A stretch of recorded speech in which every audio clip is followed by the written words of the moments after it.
Lepo pozdravljeni, tokrat se pogovarjamo s predsednikom preiskovalne komisije o ugotavljanju zlorab v slovenskem bančnem sistemu, dr. Anžetom Logarjem. Dober dan. Dober dan. Za začetek dve vprašanji, ki državljanke in državljane gotovo najbolj zanimata. Kdo je kriv za večmilijardno bančno luknjo in kdaj bo kdorkoli za to odgovarjal? Odgovor je relativno enostaven. Odgovorni so organi upravljanja in organi nadziranja teh bank, kakor tudi regulator in politika v tistem delu, ki je poskušala vplivati na vse te organe. Težava nastane pri tem, ko je treba poimenskim ljudem iz tega seznama tudi dokazati krivdo. To je pa naloga organov pregona in zato je pravi naslov za ta drugi del vprašanja policija, NPU, tožilstvo in na koncu tudi sodna veja oblasti. Če bodo oni upravili svoje delo, z vidika preiskovalne komisije lahko zagotovim, da je dovolj materiala, da lahko opravijo svoje delo, potem bo tudi sodni epilog, torej bodo tudi ta imena in priimki prvič znani, drugič pa poslani tja, kamor glede na škodo, ki so jo naredili, spadajo. Pravite, da je materiala dovolj, vendar pa Boris Zakrajšek, nekdanji predsednik uprave hčerinske banke NLB, ki je v sistemu NLB služboval kar 16 let, je na zaslišanju pred preiskovalno komisijo dejal, da je nastanek bančne luknje nesrečna zgodba. No, za nas davkoplačevalce je nesrečna zgodba, za gospoda Zakrajška očitno ni. Za njega je to, vsaj z njegovega individualnega vidika, očitno zelo srečna zgodba. On si je s tem, ko je bil na čelu LHB-ja, očitno zagotovil kar zajetna sredstva, med drugim si je zagotovil tudi rento na stroške LHB-ja, saj tako pravi, da z vplačilom v tretji steber prejema nadomestila za čas, ko je bil na čelu te banke. Če pa on izključuje svojo odgovornost pri nastanku te nesrečne zgodbe za nas davkoplačevalce, potem pa ne razumem, zakaj si je zagotovil posebno zavarovalno polico, ki ga odreši oškodovanja do višine 20 milijonov evrov, ki jo je tudi v njegovem imenu sklenila banka.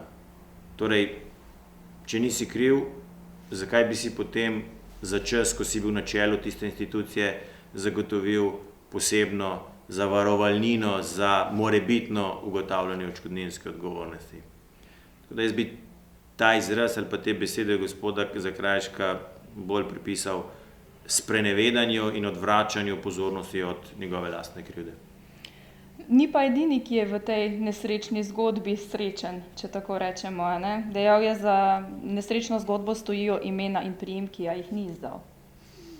No, to je značilno za tako imenovano bančno kliko, da drži skupaj do zadnjega daha.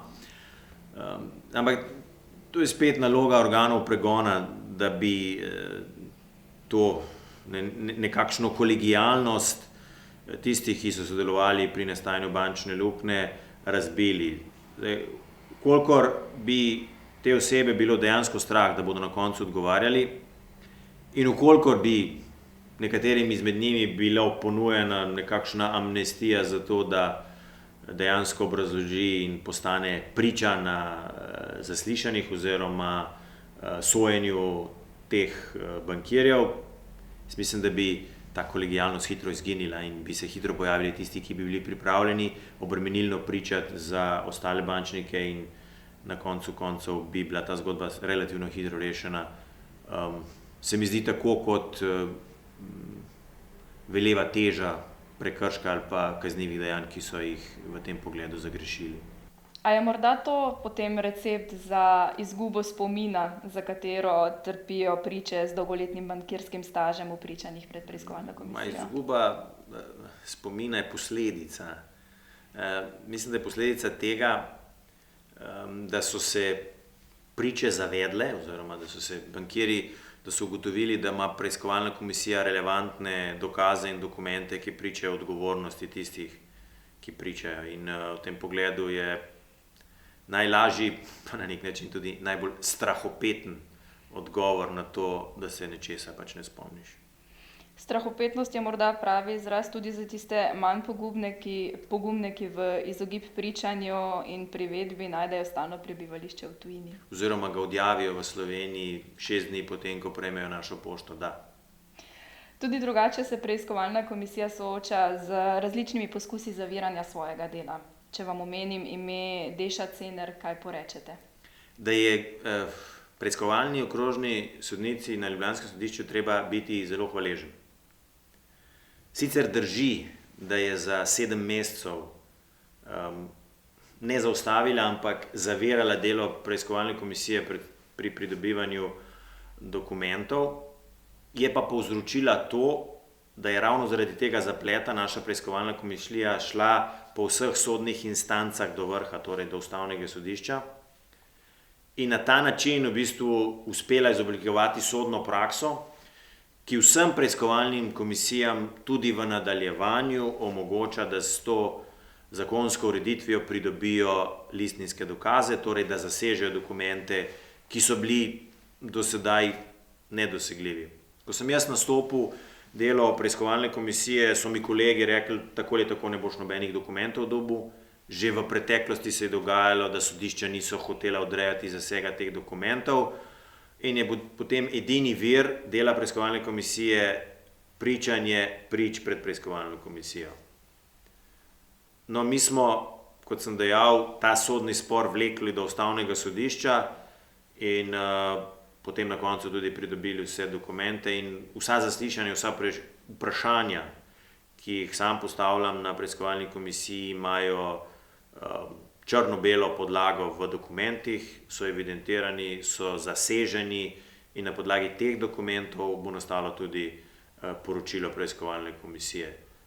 V bistvu pričanja prič so le dodana vrednost, vkolikor pač priče osvetlijo nek nov moment, to koristi delo preiskovalne komisije, vkolikor pa se ne spomnijo, to ne škodi nastajanju zaključnega poročila preiskovalne komisije. Sodna praksa je torej zdaj za pridobivanje dokaznega materiala ugodna. Kaj pa v procesu, ko je treba dejansko procesirati preganjane in priti do končne odločitve ali obsodbe? To je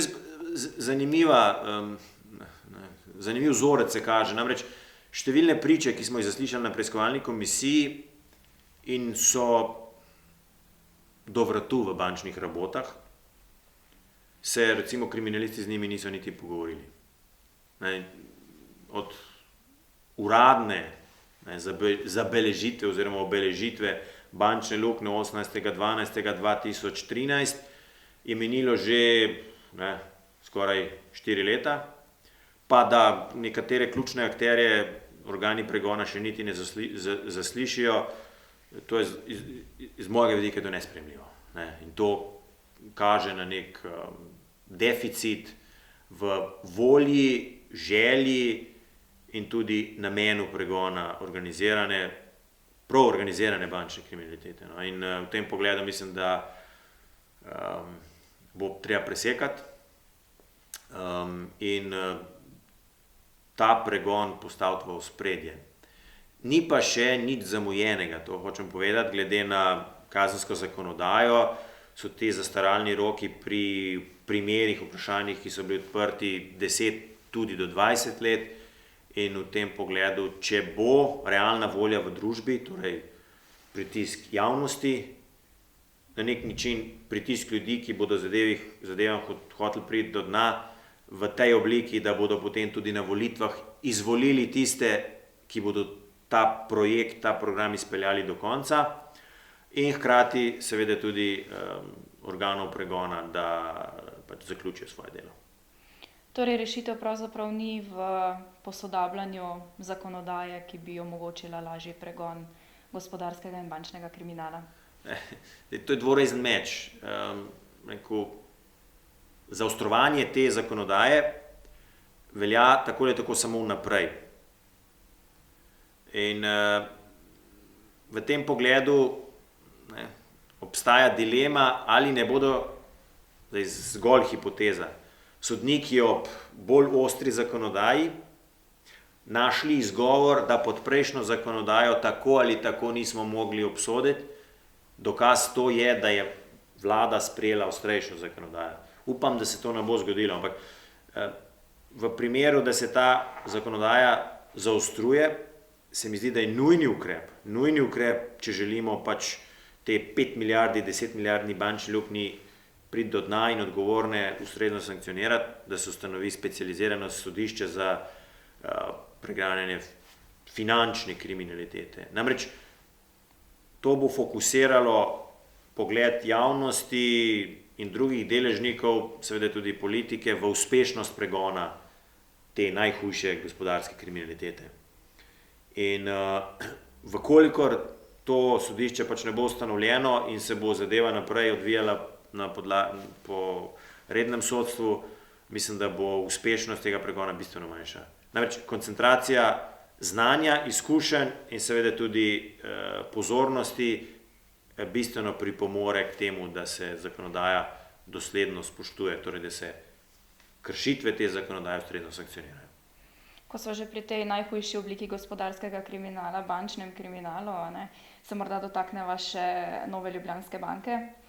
NLB mnogi označujejo za bankomat tranzicijske elite, zato se s prodajo odlaša v nedogled in tudi sedaj vlada si je zadnjo odločitvijo Evropske komisije pravzaprav pridobila čas, da nadzoruje NLB do naslednjih državnozborskih volitev. Kdaj bo končno nastopil čas za prodajo in ali bo temu sledilo očiščenje bančnega sistema? No, zdaj nadzor nad bančnim sistemom je bistveno bolj rigorozen, kot je bil. Nova Ljubljanska banka morda ni bila bankomat tistih, ki so z njo upravljali iz ozadja, ampak veriga bankomatov, ki je različnim sferam omogočala dvig sredstev, davkoplačevalci pa so vsakodnevno ali pa periodično vnašali denar v te bankomate. Zdaj, dokler, mislim, da je dilema, ali pa če se malo odmaknemo nazaj in poskušamo pogledati gozd, na vprašanje, kdaj se bo ta banka prodala, odgovor lahko zelo enostaven. Ko bo ta mreža bankomatov do tistih, ki so do zdaj uporabljali to mrežo bankomatov, postala nedostopna, torej ko ne bojo več tako enostavno prihajali do določenih kreditov, prenakazovanja sredstev, financiranja posameznih projektov, takrat v javnosti ne bo več takih zadržkov, v ustvarjeni javnosti ne bo več takih zadržkov pred prodajo Nove Ljubljanske banke. Dokler pa bo ta sistem še vedno zagotavljal pač blazino sistemu paradržave, ki je v bistvu nas pripeljal tam, kjer smo, toliko časa bo pa srdito nasprotovanje prodaji Nove Ljubljanske banke.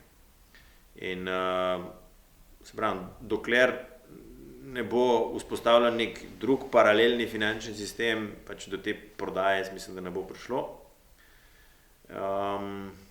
Ko pa bo prišlo do te prodaje, bo pa treba se ozirati na levo in desno, kje je zdaj kakšen drug nacionalni interes, ki omogoča ohranitev nekaterih privilegijev. Z razvojem družbe, z vstopom v evropske integracije, potekom časa, menjavanja generacij in tako naprej, se bo pa tudi ta vezava rahljala in mislim, da v tem pogledu prej ali slej bo Slovenija postala neka normalna evropska država z delujočim finančnim sistemom, delujočim gospodarstvom in pa primarno nalogo bank, da financirajo dobre projekte gospodarstva. Temu morda lahko rečemo tudi nekako kroženje kadrov iz enega mesta na drugo, kjer si pridobijo razne finančne koristi, ko ste prej govorili o tem, da bodo nekje drugje našli drug nacionalni interes. In obstajajo tudi zdaj konkretni primeri kroženja, ki pa običajno rezultirajo v izčrpanih podjetjih, v neodplačanih kreditih ali velikih premoženjskih koristih. Kateri primeri so bili po vašem mnenju za davkoplačevalski žep najbolj usodni? No, teh primerov je kar nekaj. Mislim, da so mediji že zelo obširno poročali o tem. ključni problem naše družbe ali pa našega sistema, institucije je to, da vsi vemo, da je nekaj hudo narobe, da vsi več ali manj vemo, v katere osebe usmeriti kazalec krivde, a v tem pa umanjka tisti zadnji del. Zdaj pa procesiramo in gotovimo odgovornost ter odgovorne ustrezno sankcioniramo. In ker ne pride do tistega tretjega dela, se vedno pojavljajo novi, ki pač delujejo po tej proceduri, ker tako ali tako se nikomur v Sloveniji nič ne zgodi. In dokler ne bo tega tretjega dela, dokler ne bo represivni del oblasti opravil svoje naloge, toliko časa se bodo te zgodbe ponavljale. Ampak še enkrat verjamem, da bo z pametno politiko in institucijami, ki opravljajo nalogo, za katere so bile ustanovljene, prej se je do tega prišlo, neminovno. Morda pa pogledamo še našo vlado aktualno. V njeni koalicijski pogodbi najdemo zavezo za pregon bančnega kriminala, ampak več predlogov za pregon le-tega je podala SDS kot pa vlada. Kaj pravite na to? Ta vlada je sploh znana po prelomljenih obljubah, požrtih besedah in tako naprej.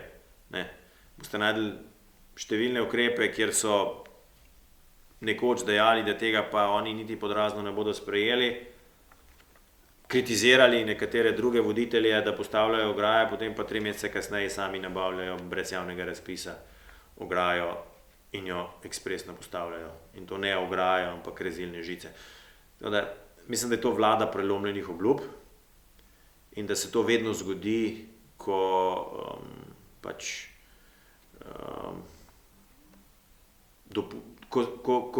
odgovorne položaje prevzamejo nekakšni lažni preroki, ki obljubljajo med in mleko, za seboj pa nimajo dejansko neke uveljavljene strukture, ki se lahko uveljavi in ki se lahko oblikuje šele na dolgi rok. Zato je za dobro delovanje demokracije so ključne stranke, ker so stranke tisti organi, kjer prek svojih aktivnosti, mreže, delovanja in na koncu koncev tudi tradicije in zgodovine izoblikuje posamezne programe, s katerimi naj prepriča volivce. In ker mora za temi programi tradicionalna stranka tudi stati, kar ti v nasprotnem primeru je naslednjič več ne bo v Državnem zboru. Če pa imamo politike za enkratno priložnost, ima pa vsak naslednji najlepše možne obljube, tako ali tako jih ne bo izpolnil, ker bo na naslednjih volitvah te obljube predstavljal nekdo drugi. In v tem pogledu mislim, da je Slovenija ali pa njeno volilno telo čez nek izobraževalni sistem, če lahko rečem, ker so volivci verjeli, da obstajajo bližnjice, vendar so potem ugotovili, da so te bližnjice bistveno daljše, bistveno bolj zavite in bistveno bolj po robu prepada kot temeljna celica demokratične ureditve in demokratičnega procesa, torej so politične stranke z vsemi strukturami, programi in odgovornostmi, ki jih nosijo te stranke. Posebna zgodba v tem dolgoletnem služenju politiki, če se tako izrazim, je minister Klemenčič. Ali lahko pričakujemo, da ob njegovem zgledu sploh bo kdajkoli odgovarjal za svoje dejanja? Sreča tega je, da gospod Klemenčič na funkcijah ni večen. Tako da, če prej ne, potem, ko ne bo več na teh funkcijah, lahko pričakujemo, da bo kdo odgovarjal. Jaz verjamem, da v tem pogledu mislim, da so naslednje volitve precej ključne. In v tem pogledu mislim, da bo izvoljena politika, ki bo imela realen in realističen program in bo imela tudi ustrezno kadrovsko podporo, da ta program izpelje. Če trenutno gledam politično konkurenco na našem trgu, je to samo Slovenska demokratska stranka. Drži. Kaj pa NPU? Glede na to, koliko dela opravite namesto njih, bi pričakovala, da so vam ponudili vsaj že kakšno službo ali pa honorar. Jaz verjamem, da NPU opravlja svoje delo. Moram verjeti. Sam osebno sem se dobil z nekaterimi kriminalisti, kjer smo si izmenjali podatke.